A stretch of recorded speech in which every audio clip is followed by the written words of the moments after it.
Okay, Assalamualaikum. Saya Zuraimi daripada Halo Telco Sungai Petani. Saya buat Halo Telco ni sejak 2019. Okay, sebelum saya buat Halo Telco, saya bekerja sebagai oil and gas punya maintenance. Sebelum ni income gaji oil and gas dalam 2-3 ribu. Tapi dengan Halo Telco dah achieve lebih lah. Saya punya first income dalam Halo Telco dalam berapa belas ringgit ya, first month.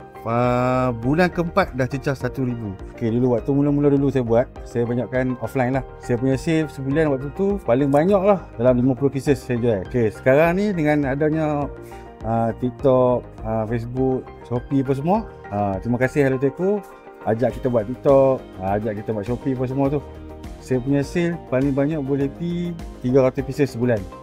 Income sekarang Alhamdulillah lebih daripada 5,000. Okay, kalau hampa yang duk cari side income, saya memang recommend Halo Telco.